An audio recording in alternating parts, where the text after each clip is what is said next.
Berikan kemuliaan sekali lagi kepada Tuhan. Haleluya. Terima kasih Tuhan atas kasih setia-Mu yang nyata bagi setiap kami. Kalau kami masih ada sampai detik ini Tuhan, bukan karena kehebatan kami, semuanya karena anugerah-Mu Bapa. Engkau patut dipuji, disembah dan dimuliakan. Haleluya. Terima kasih Tuhan. Bersukacitalah senantiasa dalam Tuhan.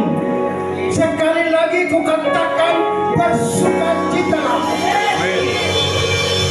Hendaklah kebaikan hatimu diketahui semua orang. Tuhan sudah dekat. Janganlah hendaknya kamu khawatir tentang apapun juga. Tetapi nyatakanlah dalam segala hal keinginanmu kepada Allah dalam doa dan permohonan dengan ucapan syukur. Damai sejahtera Allah yang melampaui segala akal akan memelihara hati dan pikiranmu dalam Kristus Yesus. Haleluya. Berikan kemuliaan kepada Tuhan Yesus. Haleluya.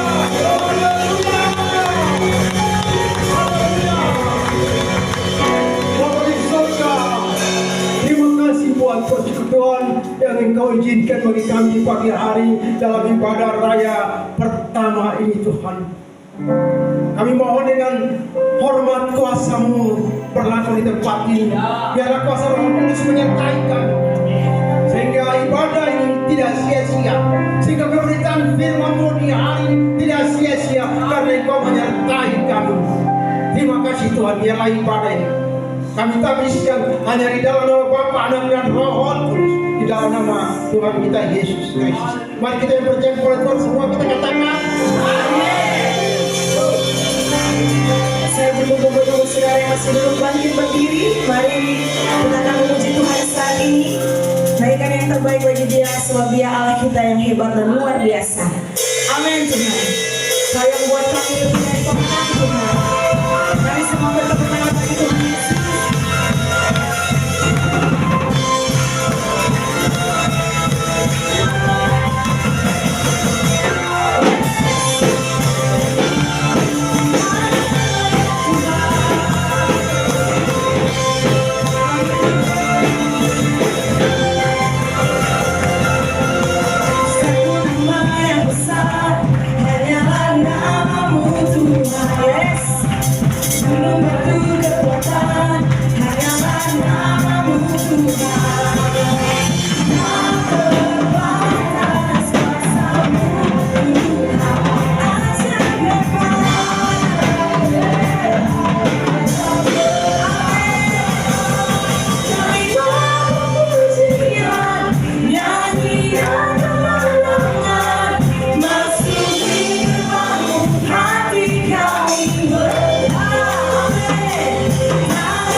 Angkat suaramu bagi Tuhan. Ya. Suara sukacita kami Yesus. Sorakan kemenangan.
kami semuanya bersama kami tetap dalam hadirat Tuhan.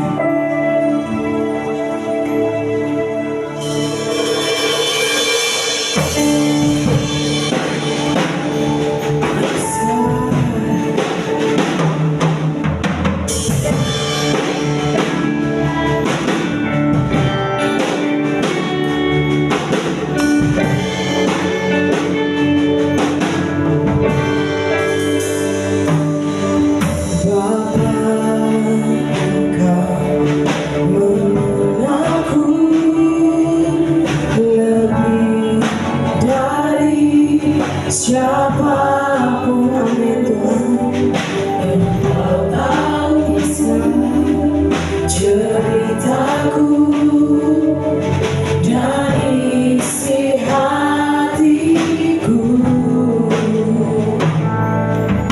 Tak peduli masa lalu, Engkau tetap membimbingku.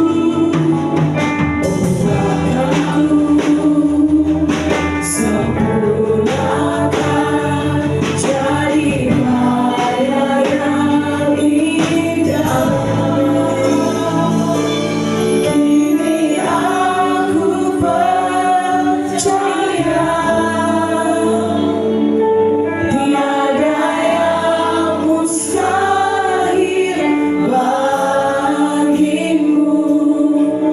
Kuasamu kuatkanku, kuatkanku, dasarku berharap.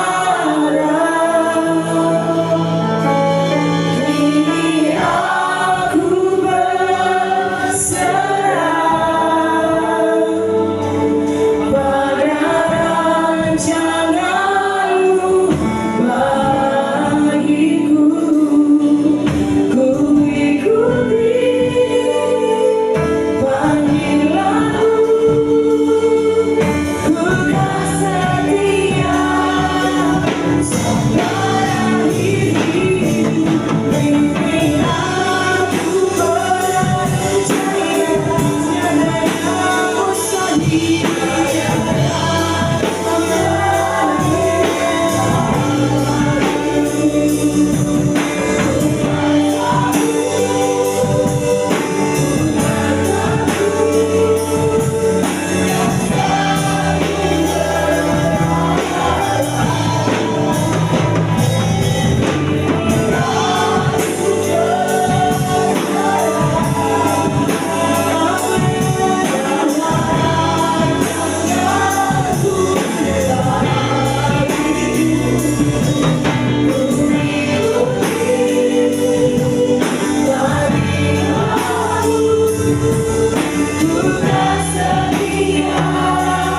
Sampai akhir hidup. Kini aku percaya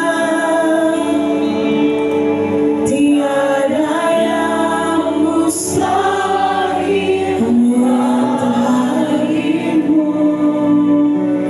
Kuasamu kuatkan setiap kami, kuatkanku, dasarku berharap. Kini aku berserah pada rancanganmu bagiku. Akan panggilanmu,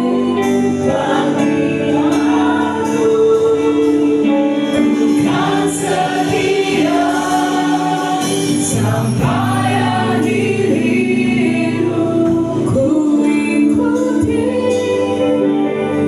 panggilanmu, ku kan setia sampai akhir hidup. Ini menjadi kerinduan kami Tuhan. Oh, biar Engkau tolong setiap kami di tempat ini agar kami semua tetap setia sampai akhir hidup kami. Bapa, kami berdoa Tuhan, setiap pujian penyembahan yang kami naik, Engkau Allah bertakhta di setiap pujian kami. Kami percaya kalau Engkau bertakhta di tempat ini, mujizat yang besar pasti terjadi, pemulihan pasti terjadi, pertobatan, kelepasan pasti terjadi.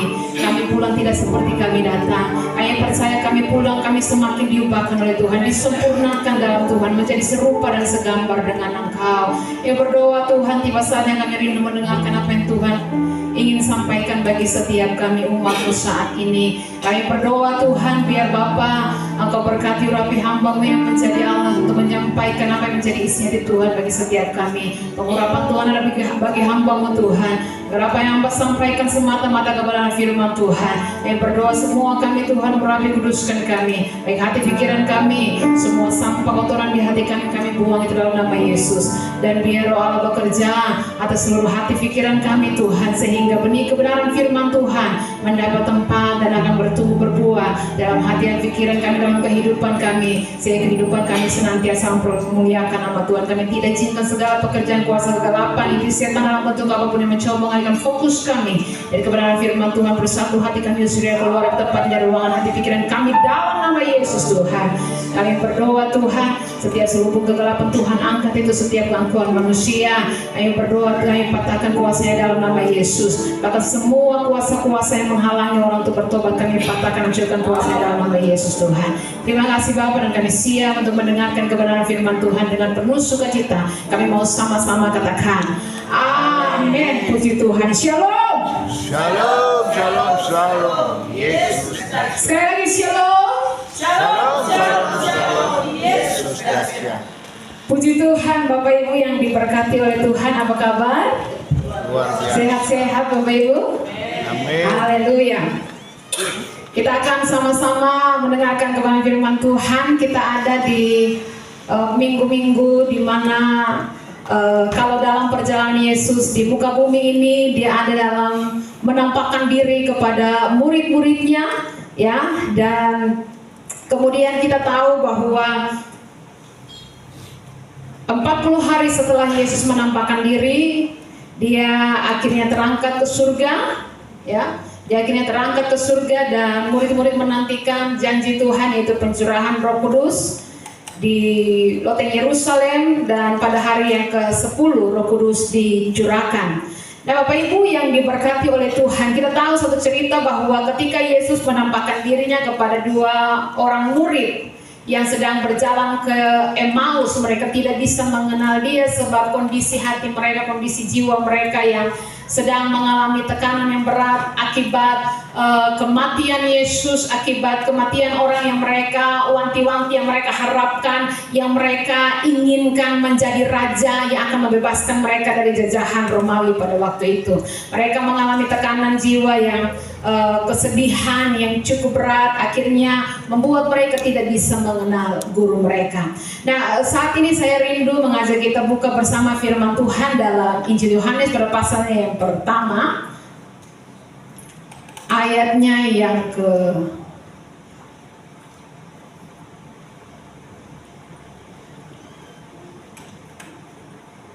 sebentar.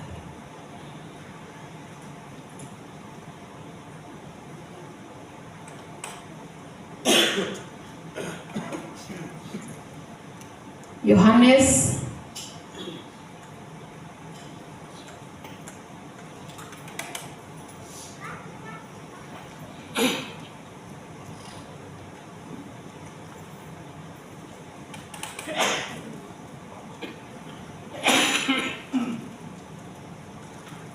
Oh sorry, 3 Yohanes 1 ayatnya yang kedua. 3 Yohanes 1 ayatnya yang kedua.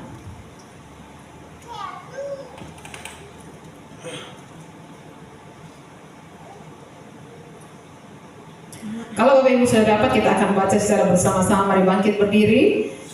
3 Yohanes 1 ayatnya yang kedua. Pada hitungan yang ketiga kita baca 1, 2, dan 3. Saudaraku yang terkasih, aku berdoa semoga engkau baik-baik dan sehat-sehat saja dalam segala sesuatu, sama seperti jiwamu baik-baik saja. Amin, itu firman Tuhan. Nah, kita melihat Yohanes yang adalah penulis dari surat Yohanes di sini adalah rasul atau murid daripada Yesus, ya. Karena itu kita melihat dia banyak menulis tentang kasih, ya. Saudara-saudara yang saya kasih, saya berdoa kiranya kamu berhasil dalam segala hal dan selalu sehat sama seperti kehidupan rohanimu yang juga sehat. Ada satu istilah mensana in corpore sano. Dalam tubuh yang sehat terdapat, tapi dalam kenyataannya yang terjadi adalah berbeda, ya. Sebab banyak orang gila kelihatan lebih sehat daripada orang normal, betul ya? Orang gila tuh telanjang badan, mandi hujan, telanjang badan tapi tidak pernah masuk angin. Doesn't pernah flu, kata saya lihat dong, anak hujan sedikit flu, tapi orang-orang yang mental sehat ya. Hujan sedikit flu, hujan sedikit demam, abu karena saya pun suami, abu sedikit flu, ya pokoknya itu abu ya. Jadi kenyataannya yang terjadi terbalik, banyak orang yang kelihatan gila, ya itu lebih sehat daripada orang yang sehat jiwa, ya. Tapi seperti kita, pakai mantel tebal, jaket tebal, ya, kena hujan hampa sedikit, demam, flu.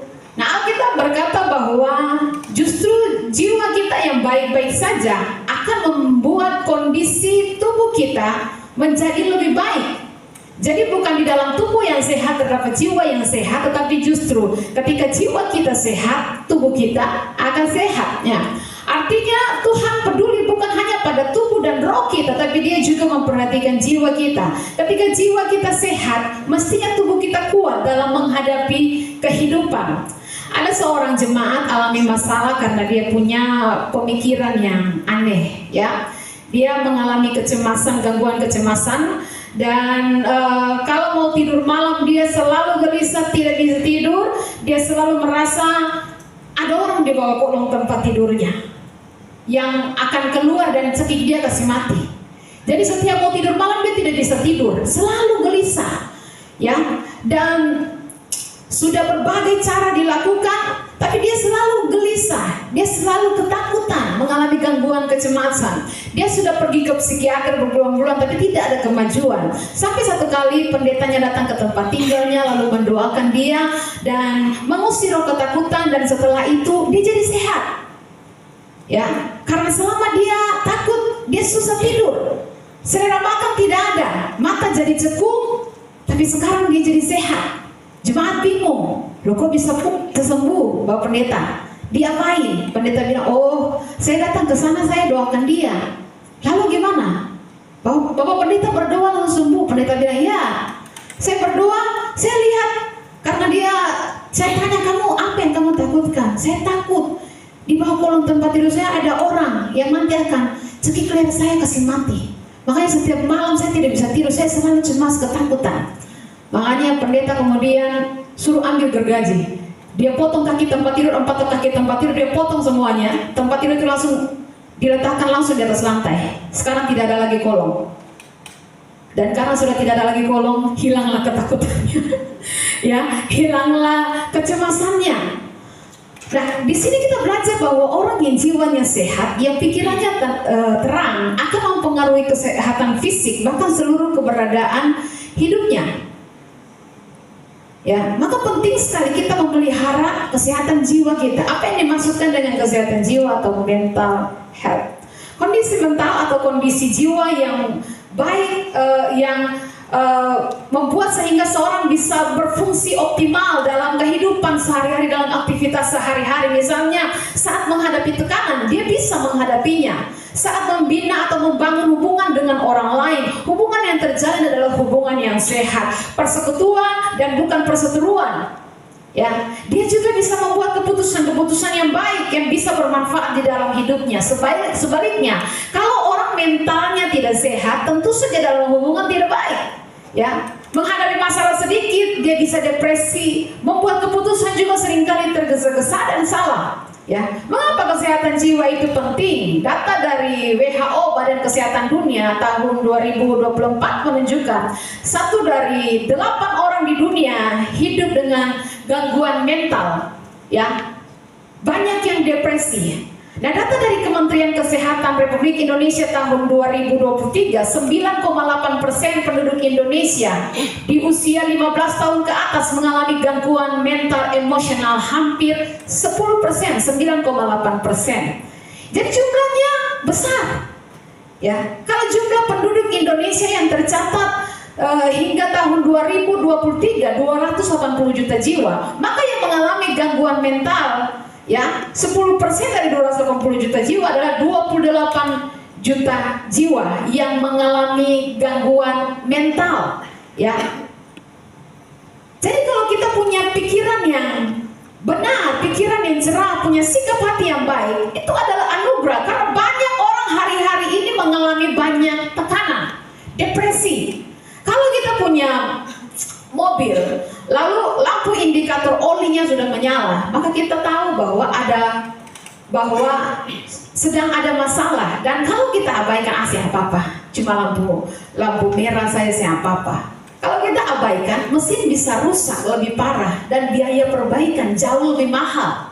Ya, begitu juga dalam kehidupan. Kalau kita mulai mengalami tanda-tanda kelelahan jiwa seperti mudah marah, sulit tidur, kehilangan semangat hidup, maka hal semacam ini harus segera kita perhatikan, karena ada indikator bahwa jiwa kita sedang tidak baik-baik saja. Jiwa kita sedang terganggu. Saya tidak bilang bahwa orang yang mengalami gangguan kesehatan mental itu jadi orang gila, tidak.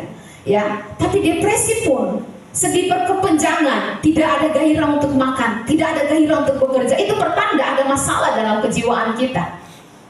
Ya, dan tidak ada orang yang kebal, termasuk orang Kristen, termasuk hamba Tuhan. Semua bisa mengalami burnout, semua bisa mengalami kejenuhan dalam hidup, depresi, sedih berkepanjangan, perasaan diri tidak berharga. Ya, contoh dalam Alkitab, Raja Daud, seorang hamba Tuhan yang luar biasa, tapi dalam Mazmur 42 dan 43, dia mengungkapkan pergumulannya dengan depresi dan kesepian, merasa sendiri. Ya, siapa lagi? Ayub mengalami trauma, kehilangan 10 anaknya, kehilangan seluruh hartanya, kehilangan kesehatannya, bahkan istrinya tidak mendukung dia pada waktu dia sakit, bahkan dia hampir saja mengalami krisis iman. Untung Tuhan memulihkan sehingga dia kembali diberkati 2 kali lipat oleh Tuhan. Ya, siapa lagi? Nabi Elia setelah dia membantai 450 nabi Baal yang disembah oleh orang Israel, yang dihargai Ahab dan istrinya Isabel, dia mengalami tekanan jiwa yang berat sampai dia bilang, Tuhan, lebih baik saya mati saja. Ya, kalau kita lihat Daud, Ayub, Elia, ini tokoh-tokoh hebat dalam Alkitab. Tapi tokoh-tokoh hebat ini bisa depresi, bisa stres. Apalagi kita manusia biasa. Nah, jiwa yang tidak sehat itu akan mempengaruhi iman kita, relasi sosial dengan orang lain. Ya, akhirnya kita jadi orang yang sensitif, mudah marah, suka tersinggung, produktivitas kita jadi berkurang, pekerjaan kita akan terganggu. Maka ini harus diatasi dengan cara yang benar. Rick Warren, penulis buku The Purpose of Grieving Life, ya, hidup yang dikendalikan oleh tujuan yang benar, ya. Dia dari gereja di Amerika Serikat, Saddleback, ya, salah satu gereja terbesar dan paling berpengaruh di Amerika Serikat. Saya sekian tahun yang lampau salah satu anaknya yang bernama Matthew meninggal dunia akibat bunuh diri. Ya, dan itu terjadi karena Matthew ini sudah bertahun-tahun mengalami gangguan kecemasan, bipolar, ya, depresi berat, dan ini mengguncangkan orang-orang Kristen khususnya di Amerika Serikat. Kok bisa hamba Tuhan hebat, pelayanannya berdampak, anaknya mati bunuh diri? Ya, dan tentu saja sebagai orang tua mereka hancur karena hal tersebut. Tapi jemaat mendukung hamba Tuhan mereka karena mereka tahu pergumulan Rick Warren dengan anaknya ini bukan 1-2 bulan, tapi sudah bertahun-tahun. Dia mengalami kondisi kesehatan jiwa yang tidak baik-baik saja. Karena itu Rick Warren juga bangkit, ya, karena didukung oleh jemaatnya. Rick Warren dan istrinya bangkit berjuang, ya, untuk mengangkat isu kesehatan mental di dalam gereja, ya. Dan dia berkata, Yesus menyelamatkan jiwamu untuk kekekalan, tapi juga ingin memulihkan jiwamu di dunia ini. Kita semua harus mengalami kesehatan baik dalam jiwa kita, dalam tubuh kita, supaya kita bisa melayani Tuhan. Hidup ini kita bisa pakai untuk kemuliaan Tuhan. Ya, kita harus merawat jiwa kita dengan baik. Dalam Filipi 4 ayatnya yang keempat hingga ayatnya yang ke-8, ya, connect tadi dengan foto, ya. Filipi 4 ayatnya yang keempat hingga ayatnya yang ke-8. Ini merupakan surat Paulus. Surat Filipi itu surat Paulus, sering disebut surat penjara, karena surat Filipi ditulis oleh Paulus dari dalam penjara, ya. Filipi 4 ayat yang keempat hingga ayat yang ke-8. Mari tolong bacakan bagi kita.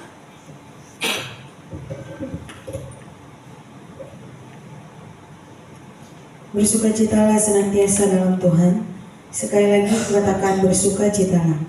Hendaklah kebaikan hatimu diketahui semua orang. Tuhan sudah dekat.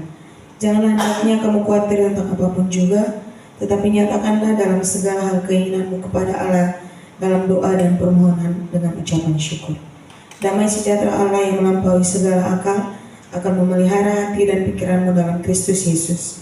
Jadi akhirnya, saudara-saudara, semua yang benar, semua yang mulia, semua yang adil, semua yang suci, semua yang manis, semua yang sedap didengar, semua yang disebut kebajikan dan patut dipuji, pikirkanlah semuanya itu. Nah, dari ayat-ayat ini kita dapat tips bagaimana merawat kesehatan jiwa, ya, yaitu dengan 5B, ya.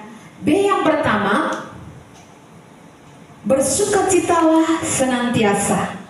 Paulus menulis surat untuk mengingatkan jemaat di Filipi, bersukacitalah senantiasa. Coba balik ke ayat 4.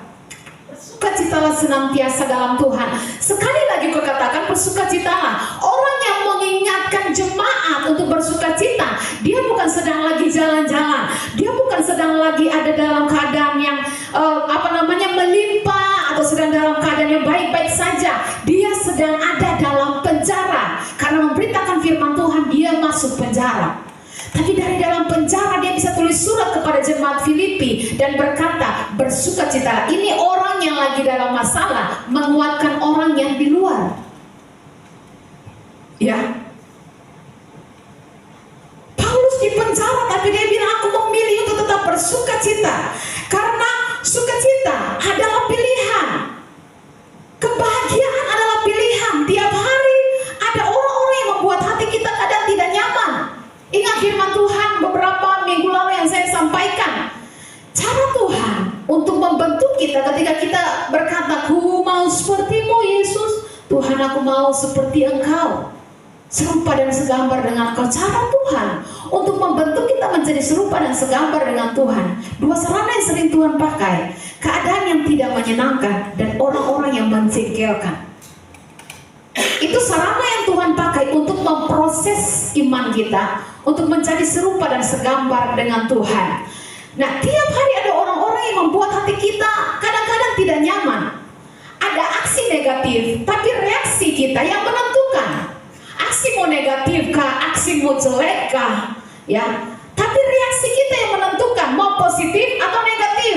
Jadi seburuk apapun hal yang datang dalam hidup kita, reaksi kita, respon kita akan menentukan apakah itu akan mempengaruhi diri kita ataukah tidak. Habakuk 17-18. Sekalipun pohon ara tidak berbunga, pohon anggur tidak berbuah, hasil pohon zaitun mengecewakan, sekalipun ladang-ladang tidak menghasilkan bahan makanan, kambing domba terhalau dari kurungan, dan tidak ada lembu sapi dalam kandang. Namun aku akan bersorak-sorak di dalam Tuhan, beria-ria di dalam Allah yang menyelamatkan aku. Nah, firman Tuhan dalam Habakuk ini kita lihat yang sering kita nyanyikan. Sekalipun pohon ara tidak berbunga, pohon anggur tidak berbuah, hasil pohon zaitun mengecewakan, kambing domba terhalau dari kurungan, dan tidak ada lembu sapi dalam kandang, ya. Tapi aku akan bersorak-sorak, beria-ria di dalam Allah yang memberikan kemenangan kepadaku. Jadi istri bisa cerewet, suami bisa tidak perhatian, bisa pelit, anak bisa tidak naik kelas. Tapi respon kita positif atau negatif itu saudara yang bertanggung jawab atas apa yang timbul dari hati kita. Keadaan boleh tidak menyenangkan, tapi sukacita adalah keputusan hati. Sukacita bukan sekadar suasana. Beta hari ini saya ada mood, saya ada sukacita. Sukacita bukan sekedar suasana atau keadaan, tapi sukacita adalah keputusan hati. Sehingga keadaan boleh tidak menyenangkan, orang boleh menjengkelkan, tapi kalau kita memutuskan untuk tetap bersukacita, maka kita akan bersukacita. Amin. Ya. Keadaan mungkin kita mengalami masalah yang besar, tekanan yang berat, ya. Tapi kalau kita memutuskan untuk bersukacita, kita pasti akan bersukacita. Kan Alkitab sudah katakan, Mazmur 37 ayat yang keempat. Kita lihat urut-urutannya. Mazmur 37 ayat yang keempat. Dan bergembiralah karena Tuhan, Dan bergembiralah karena Tuhan, maka Ia akan memberikan kepadamu apa yang diinginkan. Saya mau tanya, bergembira karena Tuhan dulu, bersukacita karena Tuhan dulu, baru Dia berikan apa yang diinginkan hati, ataukah Dia berikan dulu apa yang kita inginkan, baru kita bersukacita? Bersukacita dulu. Jadi belum lihat apa yang kita minta, doa kita dijawab. Tapi bergembiralah karena Tuhan, maka Tuhan akan memberikan apa yang diinginkan hatimu. Bergembira dulu. Jadi kalau kita lagi dalam kesesakan, masalah yang besar, bernyanyilah dengan keras, ya. Bernyanyilah sekencang-kencangnya, bersukacita nyanyi dengan suara yang besar, ya, sehingga kita sadar bahwa suara kita jauh lebih parah dari masalah yang kita hadapi. Ya, ku kan bernyanyi sampai jiwaku percaya, sampai hatiku mendengar lagu pengharapan.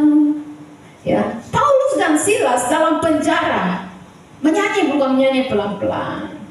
Ya, melewati lembah duh, tidak. Alkitab katakan mereka bersorak-sorai, mereka memuji Tuhan ketika kaki mereka dipasung, ketika mereka dalam penjara yang gelap yang tidak ada cahaya, ya.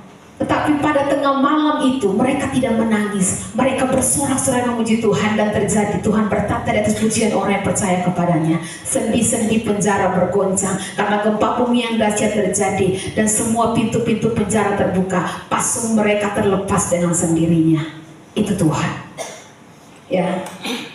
Jadi bagaimana merawat kesehatan jiwa kita? Pertama, bersukacitalah senantiasa. Apapun kondisinya, apapun keadaannya, bersukacitalah senantiasa. Yang kedua, di ayat yang kelima dari Filipi 4, hendaklah kebaikan hatimu diketahui semua orang, Tuhan sudah dekat. Bagaimana merawat kesehatan jiwa kita? Yang kedua, berbuat baik. Kalau kita ingin punya kesehatan jiwa, jalin relasi yang baik dengan orang lain. 1000 teman terlalu sedikit, ya. Sering ada ungkapan begitu. Satu musuh itu terlalu banyak, ya. Sebab satu musuh bisa membuat kita makan tidak enak, tidur tidak nyenyak. Ya, mari berbuat baik. Ya, supaya kebaikan hatimu diketahui semua orang, Tuhan sudah dekat. Yang ketiga, bagaimana merawat kesehatan jiwa kita? Ya, di tengah-tengah kondisi bangsa, kondisi dunia yang seperti ini, kondisi ekonomi yang membuat orang terguncang jiwanya, bagaimana kita bisa tetap merawat kesehatan jiwa kita? Yang ketiga, di ayatnya yang ke-6, Ayat yang ke-6 dikatakan, janganlah hendaknya kamu khawatir tentang apapun juga, tetapi nyatakanlah dalam segala hal keinginanmu kepada Allah dalam doa dan permohonan dengan ucapan syukur. Kalau saudara mengalami tekanan jiwa karena masalah yang berat, curhat kepada Tuhan. Doa itu kan berbicara sama Tuhan, menangis kepada Tuhan. Tuhan, saya sedang mengalami hal ini. Bawa semua kekhawatiran kita kepada Tuhan dalam doa dan ucapan syukur. Ya, ada seorang ibu yang kemudian ketika saya selesai pelayanan di satu tempat, dia menghampiri dan dia bilang, Ibu Pendeta, saya mau konseling, saya minta waktu sebentar. Oh iya, bagaimana? Saya punya masalah begini, ya. Dan saya stres, saya depresi, saya makan susah dan sebagainya. Saya bilang, oh iya. Makanya Ibu Pendeta lihat saya kurus sekali, ya. Badan jatuh ya. Iya, saya stres. Saya bilang berdoa, ya. Serahkan segala kekhawatiran kepada Tuhan. Maka damai sejahtera akan memelihara hati dan pikiranmu dalam Tuhan. Kau bisa bikin apa? Ya, daripada takut cemas, nanti suami kenapa di sana. Nanti bagaimana, ya, jarang kasih kabarin nanti bagaimana, ketemu bisa apa, ya, kalau coba segala cara saya bisa, berdoa, sebabkan Tuhan yang pegang setiap hati, raja-raja kuat Tuhan pegang, kalau cuma suami, berdoa. Saya pernah, suami saya tugas di Kisar, saya di tempat ini, itu 1 tahun lebih, ya, berdoa, serahkan saja kepada Tuhan, ya. Maka damai sejahtera dari Allah itu akan melihara hati dan pikiranmu dalam Tuhan. Iya, tapi saya sudah berdoa, tapi saya tetap takut, tetap cemas, saya tetap pikiran saya bikin saya tidak bisa fokus kerja. Saya waktu kerja itu, saya punya pikiran kayak kemana-mana, tidak fokus.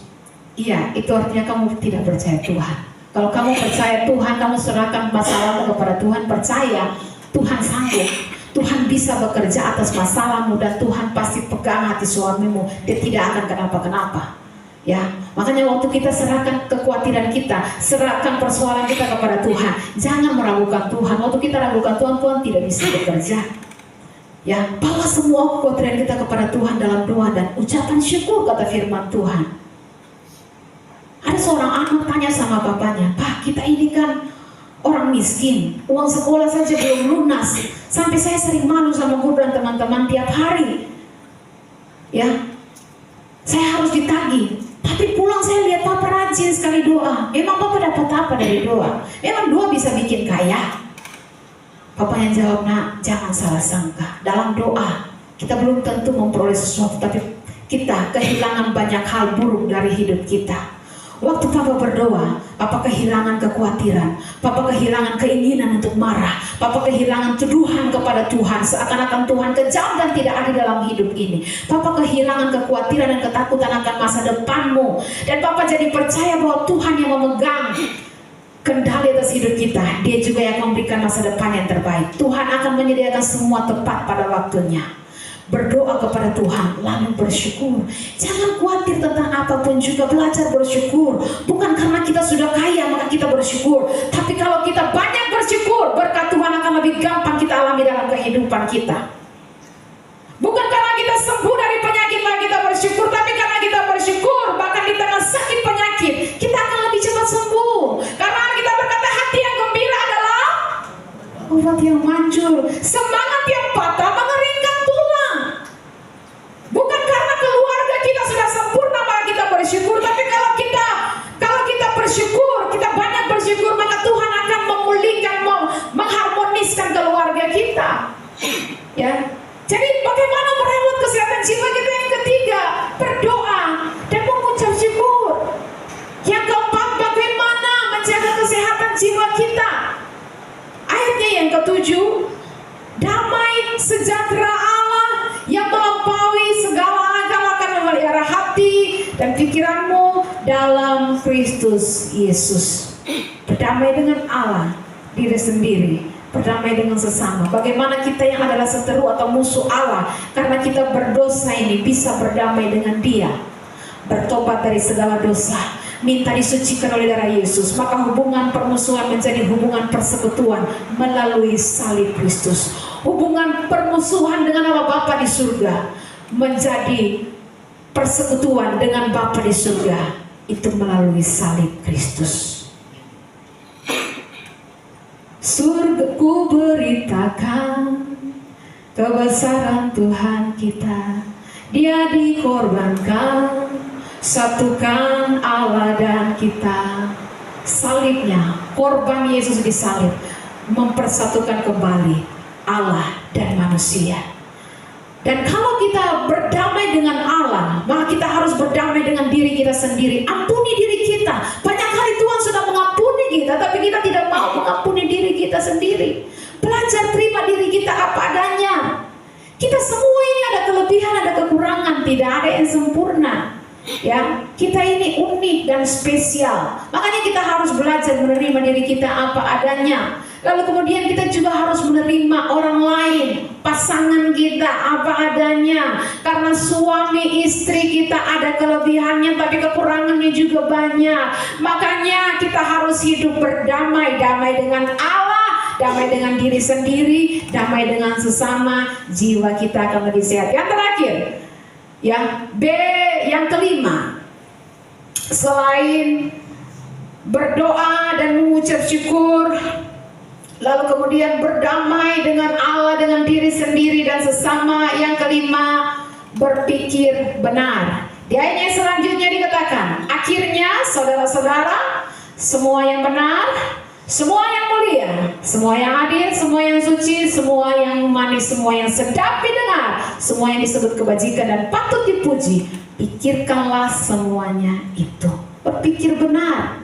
Saya percaya orang Kristen tidak hanya dipanggil untuk berpikir positif, tapi harus berpikir benar. Orang yang berpikir positif belum tentu benar, tapi orang yang berpikir benar sudah tentu positif. Dan kita ini hidup karena iman. Iman itu melampaui pemikiran positif. Pikiran positif bisa kita pelajari dari buku-buku sekuler yang dijual toko-toko buku, tapi pikiran yang benar hanya berasal dari firman Allah. Ketika kita baca pikiran Allah yang tertuang dalam firman-Nya, itu akan memperbarui pola pikir kita dan kita akan berkemenangan dalam hidup. Kadang-kadang tuduhan datang dalam diri kita, apalagi kalau kita berdiri depan kaca. Oh, muka bagian sini akan jelek. Oh, si pungkuli muka tuh akan sing rata. Oh, kita kurang tinggi, rambut kurang bagus. Kita tuduh diri kita sendiri. Oh, si pung hidung ini akan kurang mancung, akan terlalu masuk ke dalam. Ya, oh si wajah kurang ganteng, kurang cantik, oh si gagal, oh si akan berhasil. Tapi kalau kita baca Alkitab, ya, Tuhan bilang, aku mengasihi engkau berharga di mataku, aku merancangkan masa depan yang terbaik untukmu. Sehingga isilah selalu pikiran kita dengan pikiran yang benar, yaitu firman Tuhan. Makanya setiap hari kenapa ada jadwal baca firman Tuhan, supaya pikiran kita ini bisa sehat. Pikiran yang sehat membuat jiwa kita sehat. Ya, pikiran yang benar membuat jiwa kita benar. Dan saya percaya kalau 5B ini kita lakukan dalam hidup kita, jiwa kita akan sehat, bersuka cita senantiasa. Yang pertama. Yang kedua apa? Berbuat baik. Ketiga, berdoa dan bersyukur. Keempat, berdamai dengan Allah, diri sendiri dan sesama. Kelima, berpikir benar. Nah, contoh dalam kehidupan sehari-hari orang yang mengalami masalah mental dan cara mengatasinya, ya, seperti pelayan Tuhan yang lelah jiwanya, jenuh dalam pelayanan, jenuh dalam hidup. Mungkin karena dia melayani, ya, secara non-stop sehingga merasa hampa, sulit tidur, kehilangan gairah pelayanan dan berpikir untuk berhenti pelayanan. Ya, ada solusi supaya kita bisa memiliki kesehatan jiwa. Mengambil waktu istirahat. Tapi bukan 1 bulan. Kita istirahat dulu ya. Pikir 1 bulan ini beta usah melayani dulu supaya beta pun jiwa. Ya, ikut konseling pastoral. Memulihkan hubungan pribadi dengan Tuhan. Belajar delegasikan tugas. Yesus di tengah-tengah kesibukan pelayanan yang luar biasa, dia pernah bicara sama murid-muridnya, mari kita pergi ke seberang, bertolak ke seberang, naik perahu, beristirahat seketika. Seharian orang cari dia sedang bertolak ke seberang. Ya. Masalahnya kalau jemaat, kalau pelayan merasa kalau bukan pendeta yang melayani itu kurang sah. Kalau tidak ulang tahun, kalau saya ada pendeta tuh kayaknya akan kurang sah.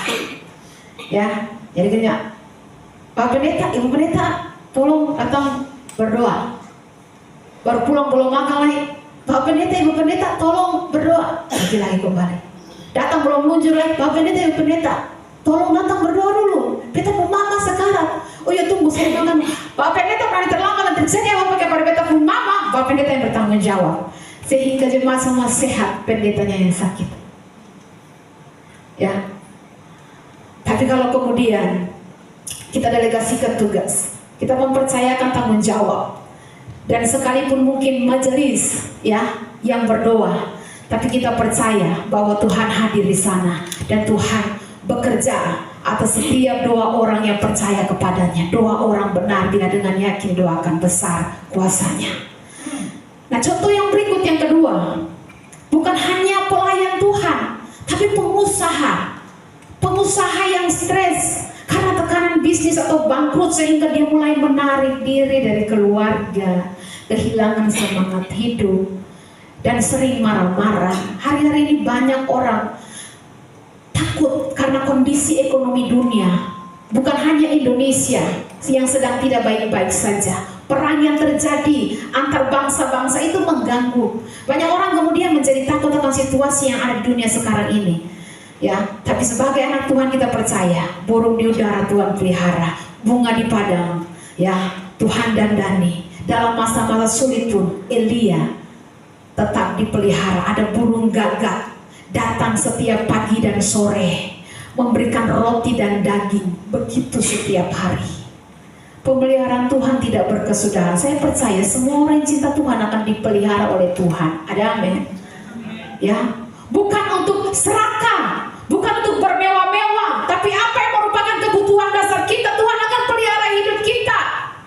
Ya, pemasukan kita, pendapatan kita sebenarnya bisa memenuhi kebutuhan hidup kita, tapi tidak akan pernah bisa mencukupi gaya hidup kita. Kebutuhan hidup itu sebenarnya murah, yang mahal itu gaya hidup. Kopi hitam di warung 5.000 rupiah, tapi kalau harus jadi black coffee, itu sebagai bahasa Inggris, ya, yang di kafe-kafe itu 50.000. Yang datang sama-sama kopi hitam, cuma akan nama beda bahasa Indonesia dan bahasa Inggris. Yang datang sama-sama kopi hitam, harga bisa berbeda. Nah, karena itu bagaimana cara mengatasi ketika bukan hanya pelayan Tuhan, kalau pengusaha stres, bagaimana cara mengatasinya? Konseling, ya.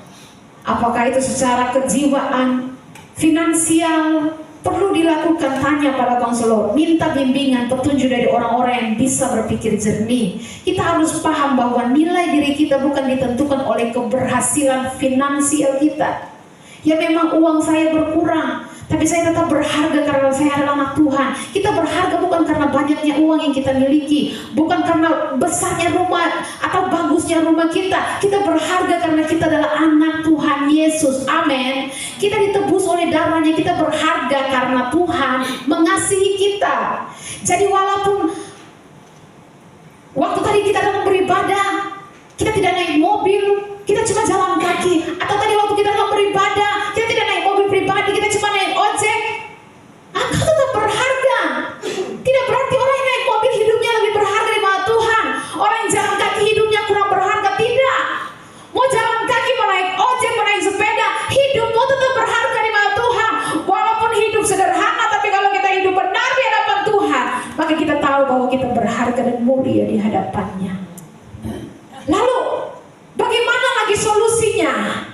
Ya, bagi pengusaha yang mungkin mengalami tekanan secara emosional, tekanan secara kejiwaan, terlibatlah dalam komunitas rohani untuk mendapatkan dukungan emosional dan doa. Masuk dalam kelompok-kelompok sel, masuk di komsel, supaya iman kita bisa saling menguatkan iman. Ya. Lalu apa lagi contoh yang sering terjadi dalam kehidupan kita? Kepala keluarga yang depresi. Ya, mungkin seorang ayah yang memiliki 3 anak, 4 anak, dia bisa merasa gagal ketika mengalami pemutusan hubungan kerja, PHK. Dia bisa merasa gagal berperan sebagai seorang suami, sebagai seorang ayah yang baik. Ya, lalu kemudian mengalami gangguan tidur, dia merasa diri tidak berguna dan bisa berujung bunuh diri. Solusinya apa yang bisa kita lakukan untuk mengatasi? Dukungan keluarga sangat penting. Jangan saling menyalahkan. Ya, kalau lagi ada masalah keuangan, keluarga justru harus rukun. Jangan cari kambing hitam, jangan berantem satu dengan yang lain. Ya, ujung-ujungnya kejiwaan kita akan terganggu. Jangan cari kambing hitam, tapi sama-sama saling topang. Jika kita rukun bersama dalam kebenaran, kesanalah Tuhan akan memerintahkan berkat kehidupan tercurah untuk selama-lamanya. Amin. Tuhan sudah siapkan berkat untuk saudara. Tapi kalau saudara ribut terus, berkat tidak turun-turun. Ya, maka tanggung jawab kita adalah saling mendukung. Ikut komsel, ya, supaya kita saling mendukung, saling menguatkan. Dan kita paham bahwa nilai diri bukan hanya dari penghasilan kita, bukan hanya dari gaji kita, bukan hanya dari berapa banyaknya uang kita, tapi nilai diri kita adalah karena Tuhan mengasihi kita. Selalu akan ada solusi yang Tuhan berikan kepada kita. Contoh yang sering terjadi dalam kehidupan kita bukan hanya kepala keluarga, ibu rumah tangga yang mengalami burnout, kelelahan secara jiwa, kelelahan tubuh, kelelahan jiwa. Urus anak sendiri, saya punya babysitter, tidak punya pembantu. Suami juga kerja seharian di luar, sudah begitu saat pulang tidak peduli dengan istri. Saya tanya dia pun kabar, apakah dia kelelahan, tapi menuntut untuk harus dilayani dengan baik. Akhirnya istri merasa tidak dihargai, kehilangan minat untuk merawat diri, buru-buru dandan. Ya, ini anak-anak mesti diurus dari pagi sampai malam, lelah. Ada juga wanita yang mengalami baby blues. Ya, setelah melahirkan beberapa minggu bisa rasa sedih, tidak berharga, rasa mau marah saja. Cara mengatasinya seperti apa?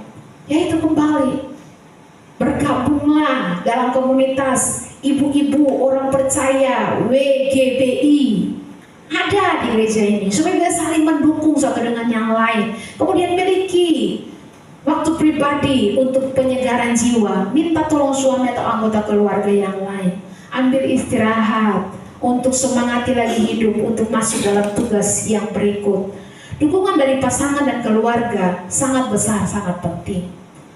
Lalu jangan malu untuk meminta konseling kepada hamba Tuhan. Yang kelima, ya, anak dan remaja. Kita sering menyepelekan remaja, kita sering menyepelekan masalah yang dihadapi oleh anak. Tapi hari-hari ini tidak kurang, anak bunuh diri. Anak masih SD sudah bunuh diri. Gangguan jiwa. Anak masih SMP sudah bunuh diri. Mereka mengalami tekanan, tapi disepelekan oleh orang tua. Oh sini kecil-kecil sudah tahu, masih tahu apa?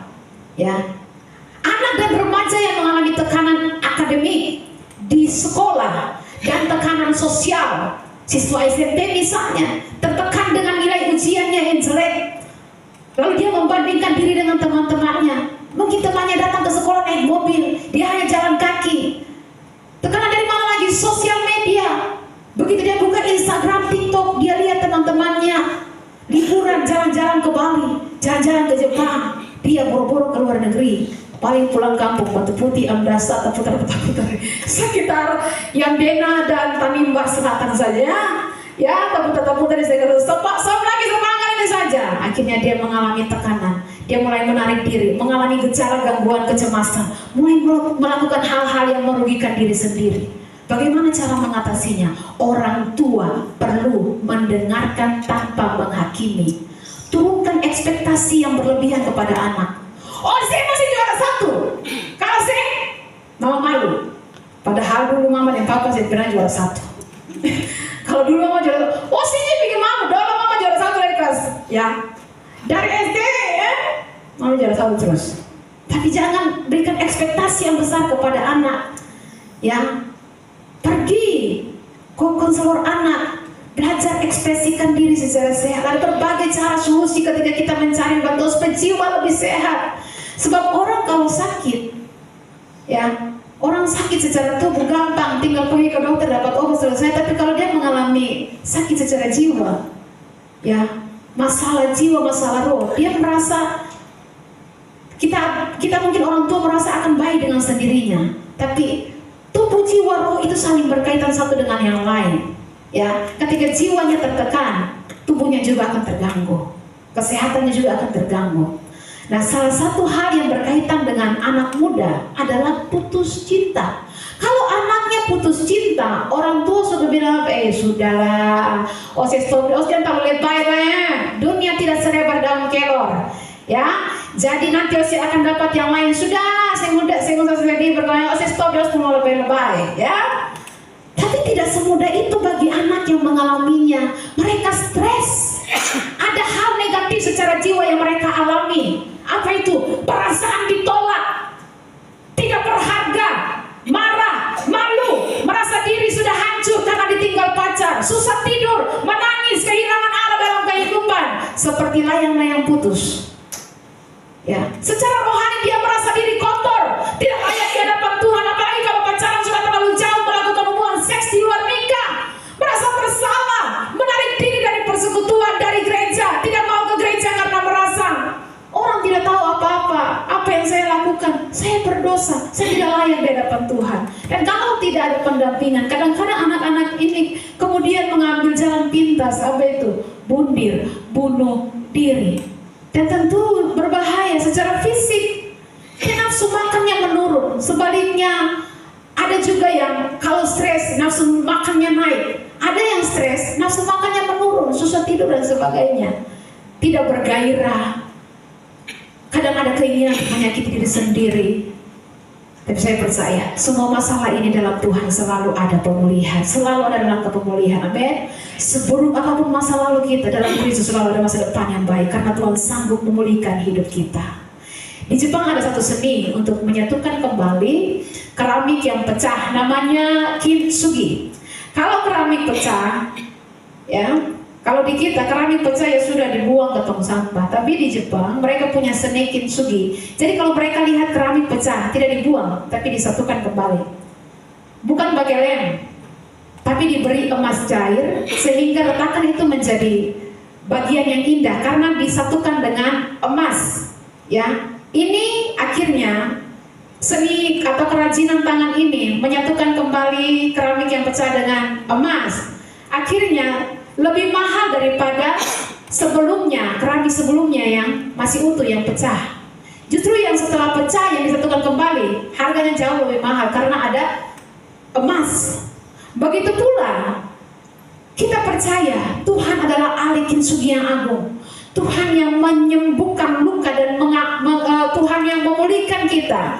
Tuhan tidak pernah menganggap aib masa lalu kita yang buruk, tapi Dia menyembuhkan dan menjadikan kita kesaksian. Tuhan tidak pernah malu dengan masa lalu kita, dengan cerita-cerita kita yang mungkin jahat, dengan masa lalu kita yang buruk, yang gelap, tapi Dia menyembuhkan kita dan menjadikan kita kesaksian bagi banyak orang bahwa Tuhan bisa mengubah masa lalu yang buruk menjadi kesaksian yang besar.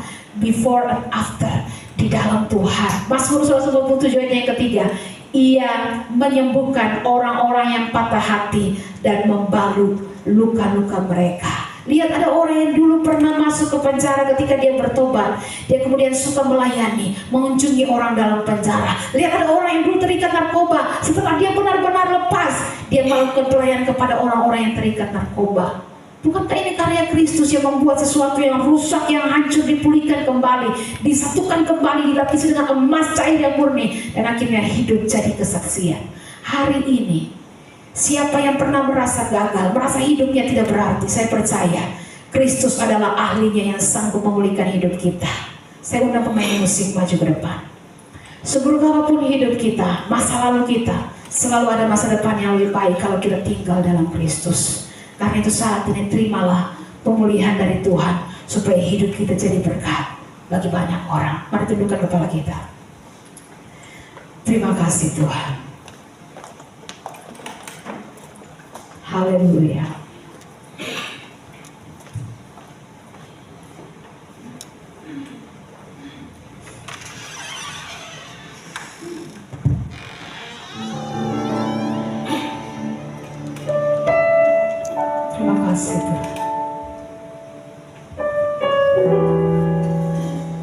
Haleluya.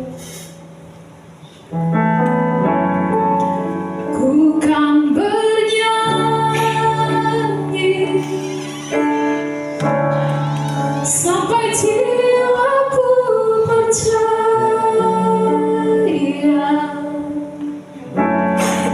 sampai hatiku mendengar lagu pengharapan. Ku kan bersama, ku kan bersama, ku tak batas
Bahkan ketika kami kadang lalai untuk mempercayai Engkau Tuhan tetap ada bagi kami. Bapa, terima kasih Tuhan buat kasih-Mu yang besar memulihkan jiwa kami. Ketika dalam tekanan, ketika dalam hal keadaan apapun Tuhan, tidak ada tempat pelarian yang paling damai hanya ketika kami lari kepada Tuhan. Bapa, Engkau satu-satunya Tuhan, tempat pelarian kami, gunung batu kami, kubu pertahanan kami. Engkau penolong dalam kesesakan dan itu terbukti Tuhan. Terima kasih Bapa, terima kasih Tuhan buat semua keadaan, buat semua tekanan yang ada, yang hari-hari ini kami alami. Kami bersyukur Tuhan karena semua yang ada dan terjadi, kami percaya Tuhan itu membuat kami semakin murni di hadapan Tuhan. Terima kasih Bapa, terima kasih Tuhan. Memberkati hamba-Mu yang telah menyampaikan firman-Mu. Lengkapi lebih lagi Tuhan, berlebar kapasitas hamba-Mu, dan kami percaya hikmat dan pewahyuan makin bertambah-tambah atas hamba-Mu di dalam nama Yesus Tuhan. Keluarga rumah tangganya dalam perlindungan Tuhan. Semua yang dikerjakan dengan tangannya Tuhan, jadikan semua berhasil.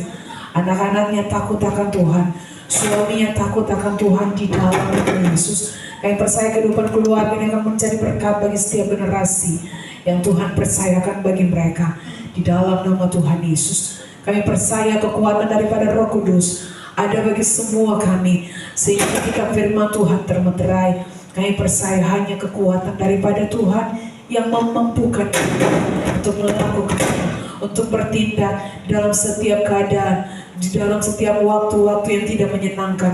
Terima kasih Bapak, terima kasih Tuhan. Permuliakanlah firman-Mu dalam kehidupan setiap kami di dalam nama Tuhan Yesus. Sebentar kami akan memberi Tuhan semua yang Tuhan percayakan bagi kami. Kami mau menabur dengan sukacita dan kami percaya taburan kami akan berguna bagi pekerjaan Tuhan di tempat ini. Di dalam nama Tuhan Yesus kami siap memberi. Haleluya. Amin. Puji Tuhan, Bapak Ibu jemaat Tuhan selamat memberi. Tuhan Yesus memberkati.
bersyukur kepada Engkau siang ini, karena kami menerima berkat besar daripada Engkau Tuhan. Dan janji daripada ibadah itu senantiasa menyertai hidup kami. Bahwa roti makanan kami sudah diberkati Tuhan, air minuman kami diberkati. Bahkan Engkau menjauhkan daripada kami wabah penyakit apapun Tuhan. Baik kami yang ada di tempat ini, keluarga kami yang ada di rumah kami, bahkan Tuhan Yesus yang sementara keluar dari kota ini pun senantiasa mengalami tubuh yang sehat walafiat. Terima kasih banyak Bapa di surga. Hamba taruh umat-Mu ke dalam tangan-Mu di minggu berjalan ini. Dalam usaha pekerjaan mereka semakin diberkati. Baik sebagai petani, nelayan, pengusaha-pengusaha, pegawai negeri sipil. Bahkan dimanapun mereka ada Tuhan. Dan di instansi manapun Tuhan percayakan mereka ada. Tuhan memberkati kepercayaan yang mereka terima daripada Engkau. Mereka bekerja dengan sungguh-sungguh, sehingga lewat kehidupan mereka nama Tuhan saja yang dipuji dan diagungkan. Umat-Mu dalam persoalan dan masalah kami taruh dalam tangan Tuhan. Kami percaya Engkau ada selalu sama-sama untuk membawa umat-Mu melewati masalah, dan mereka akan keluar seperti emas yang murni Tuhan. Terima kasih banyak Bapa di surga. Kami berdoa buat anak-anak kami dalam bangku pendidikan, kepintaran, kecerdasan Tuhan kasih Bapa, sehingga mereka menjadi berkat, mereka memuliakan nama Tuhan lewat setiap kehidupan mereka. Kami berdoa kepada Engkau Bapa, kami menyerahkan umat-Mu yang punya hari ulang tahun di minggu berjalan kemarin. Tuhan kasih umur panjang, Tuhan kasih hikmat dan kebijaksanaan, biarlah menyertai langkah-langkah mereka. Bahkan perlindungan Allah yang sempurna ada selalu bagi mereka Tuhan. Terima kasih banyak Bapa yang baik. Kami berdoa untuk pembangunan gereja yang sementara ada di jalan poros Tuhan. Kami berdoa kepadamu, kelanjutan dari pembangunan ini kami tetap taruh dalam tangan Tuhan. Kami butuh biaya Tuhan yang tidak sedikit. Kami percaya Engkau Allah sanggup mengadakan dari pihak manapun Tuhan. Kami terlalu percaya bangunan ini akan selesai tepat pada waktunya, dan nama Tuhan tetap dipuji dan diagungkan. Terima kasih banyak Bapa di surga. Untuk bangsa Indonesia tercinta kami berdoa, pemimpin kami yang ada di pusat Tuhan memberkati, pemimpin kami yang ada di setiap provinsi Tuhan memberkati, yang ada di setiap kota madya kabupaten, dan Tuhan Yesus di setiap kecamatan dan desa-desa pun Tuhan berikan hikmat kebijaksanaan, sehingga kepercayaan yang Tuhan taruh dalam setiap para pemimpin kami adalah kepercayaan yang daripada Engkau Tuhan. Mereka memimpin masyarakat yang dipercayakan ke arah yang Tuhan sendiri kehendaki. Terima kasih banyak Bapa yang baik. Dalam nama Yesus kami berdoa, kami mengucap syukur, dan sebentar kami akan berpisah dari tempat ini Tuhan. Namun sebelum kami pulang, kami akan terima berkat-Mu. Mari umat Tuhan, mari arahkanlah hatimu kepada Tuhan. Angkatlah kedua tanganmu, lalu dengan iman percaya terimalah berkat Tuhan. Tuhan memberkati engkau dan melindungi engkau. Tuhan menyinari engkau dengan wajahnya dan memberi engkau kasih karunia. Tuhan menghadapkan wajahnya kepadamu dan memberikan engkau damai sejahtera. Hamba mohonkan berkat ini turun atas umat-Mu sekalian, di dalam nama Bapa, Anak, dan Roh Kudus, yaitu di dalam nama Tuhan Yesus Kristus, Tuhan dan Juru Selamat kami. Kami terima berkat ini. Bapa terima kasih, Bapa terima kasih.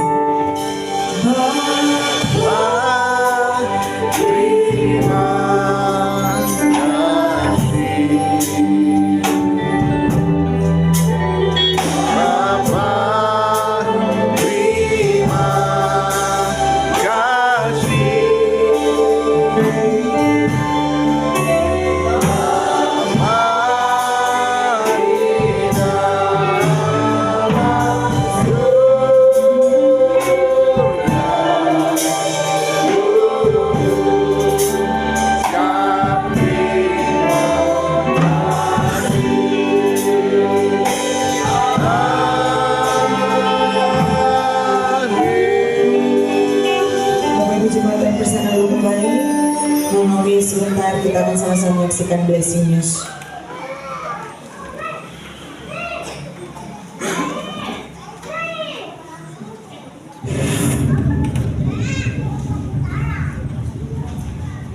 Shalom jemaat yang dikasihi Tuhan, dengan sukacita kami mengucapkan selamat datang kepada Bapak, Ibu, Saudara dan Saudari sekalian, terutama bagi Anda yang baru pertama kali bergabung dalam ibadah keluarga besar GBI Hati Hamba Saul Laki.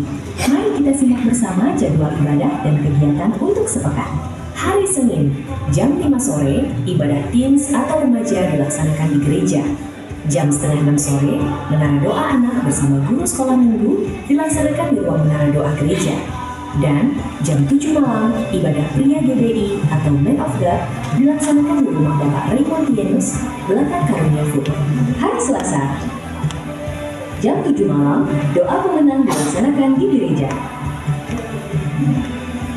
Hari Rabu, jam 6 sore, ibadah wanita GBI dilaksanakan di rumah Ibu Tres Manulang di Desa Sidnana. Hari Kamis, jam 9 pagi, ibadah perayaan kenaikan Yesus Kristus dilaksanakan di gereja. Untuk ibadah ini hanya dilaksanakan satu kali. Hari Jumat, jam 7 malam, ibadah pemuda dan dewasa muda dilaksanakan di rumah Saudara Yedilayan di Desa Lauran. Hari Sabtu, jam 12 siang, doa puasa dan pengurapan dilaksanakan di gereja. Dan jam 6 sore, menara doa remaja juga dilaksanakan di gereja. Hari Minggu, ibadah raya dilaksanakan 2 kali, yaitu pada jam 8 pagi dan jam 10 pagi, bertempat di gereja. Bersamaan dengan ibadah raya, ada ibadah anak yang dilaksanakan di pastori gereja pada jam 8 pagi. Gembala, staf pengembalaan dan pelayan GBI Hati Hamba Saul Laki dengan sukacita mengucapkan selamat ulang tahun, khususnya bagi Bapak, Ibu, Saudara dan Saudari yang berbahagia merayakan pertambahan usia di minggu ini. Tuhan Yesus memberkati. Bagi jemaat yang memiliki talenta dan rindu untuk melayani, khususnya di bidang multimedia, musik, dan sound system, kami membuka kesempatan untuk bergabung dalam tim pelayanan. Untuk multimedia dapat menghubungi Ketua Multimedia, Bapak Mendy Slapi. Dan untuk musik dan sound system dapat menghubungi Ketua Musik, Bapak Robert Paxton.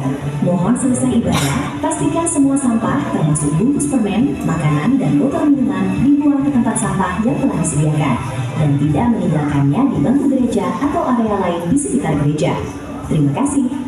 Demikian info kegiatan ibadah yang dapat kami sampaikan. Apabila ada perubahan tempat dan waktu, akan diinfokan oleh bidang pelayanan. Atas perhatian Bapak, Ibu, dan Saudara-saudari, kami ucapkan terima kasih. Selamat hari Minggu, Tuhan Yesus memberkati. Baik, kami dari tempat ini kami menambahkan informasi tambahan bahwa akan ada kerja bakti jam 4 di lokasi gereja. Bapak Gembala dan Ibu Gembala mengundang semua jemaat untuk dapat hadir bersama-sama membantu membersihkan lokasi gereja baru. Baik, kami juga menyapa Bapak Ibu jemaat yang baru pertama kali hadir. Kalau ada dengan kasih Tuhan yang mau bangkit berdiri. Puji Tuhan, kalau tidak ada ibadah kita telah selesai. Saya kembalikan Bapak Ibu ke rumah masing-masing dengan ucapan shalom. Sampai jumpa minggu depan. Tuhan Yesus memberkati.